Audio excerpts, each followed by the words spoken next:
Good evening. Tonight I would like to share with you a message from Genesis chapter 12. Please feel free to lie down and listen with a peaceful heart as we reflect on the deep meaning within the Word of God. Today we will look at an important moment when the journey of Abraham, the father of faith, begins. This is the moment when God calls one man and begins his great plan to bless all nations through him. Genesis chapter 12 marks a significant turning point in the entire Bible. Up until now, the focus has been on the history of humanity as a whole, but from this chapter on, God's redemptive history begins through one man, Abram and his family. As we follow Abram, who obeyed God's call and set out on his journey, let us calmly observe how he trusted in God and how he faced the challenges ahead. The Lord said to Abram, "Leave your country, your people, and your father's household, and go to the land I will show you." This was a command that required a great decision from Abram. It was a call to lay down his familiar way of life and begin a completely new life, trusting in God's guidance. He had to leave behind everything he knew, his comfort, his stability, and set out for an unknown place. At that time, Abram was 75 years old. He was already advanced in age and living a stable life. Yet God called him to leave without even revealing the destination he was to go to. But along with this command, God also gave Abram an amazing promise. "I will make you into a great nation, and I will bless you. I will make your name great, and you will be a blessing.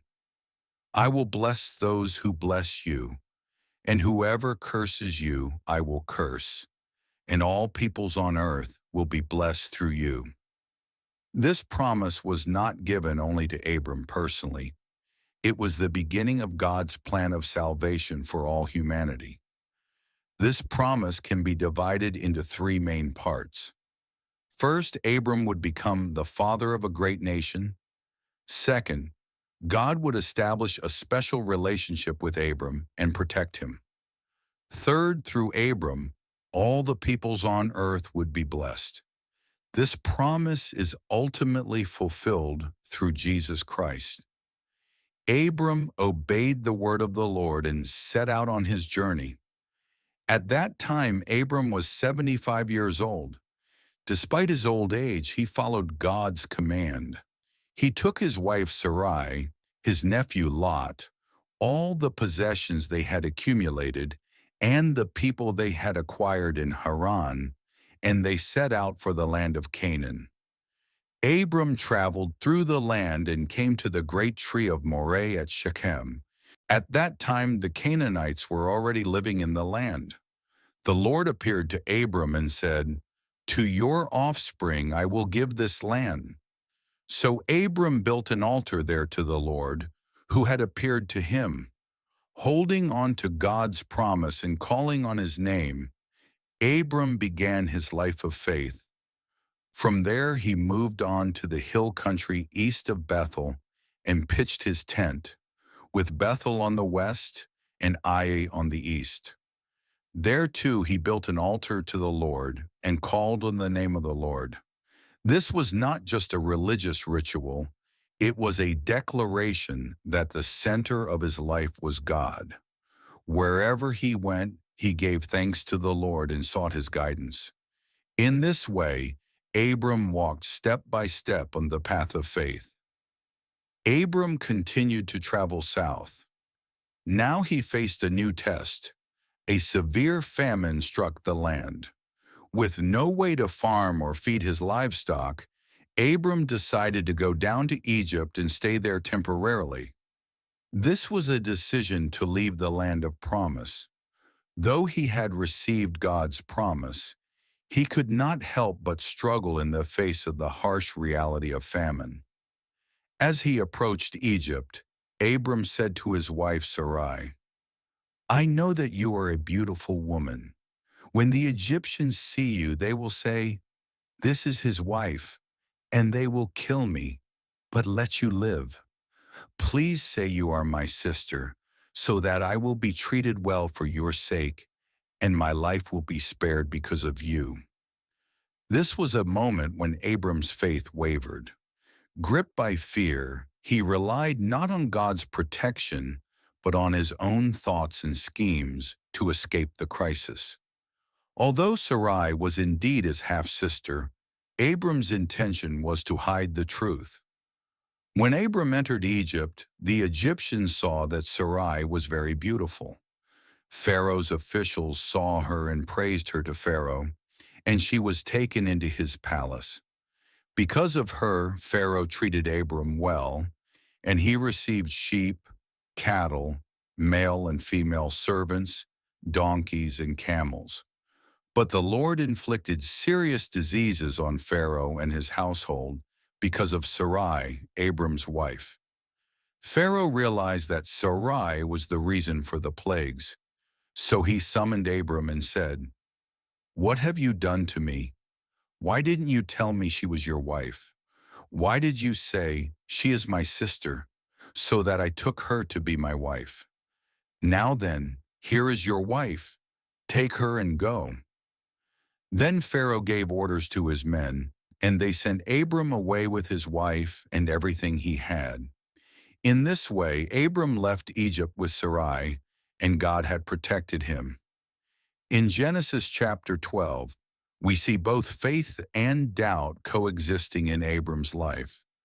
He demonstrated great faith by obeying God's call and leaving everything behind. Yet in times of crisis, he relied on his own wisdom rather than trusting God. Nevertheless, God protected Abram and continued to fulfill his plan through him. Through this story, we learn that faith is not about being perfect. It is about choosing to rely on God even in the midst of our weaknesses. Genesis chapter 12 records a pivotal moment when God calls Abram and establishes his covenant with him. It marks the beginning of a new chapter in God's redemptive history.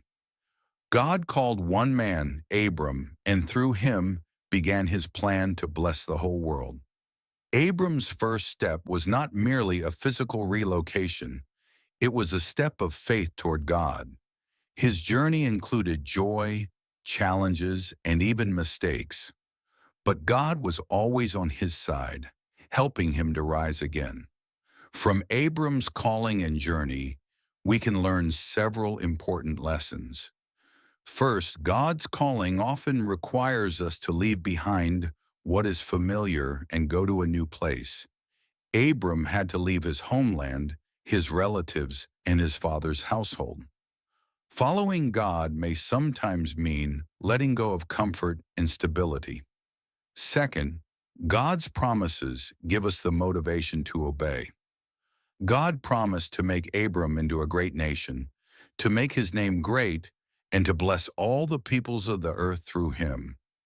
This promise gave Abram the strength to obey in faith.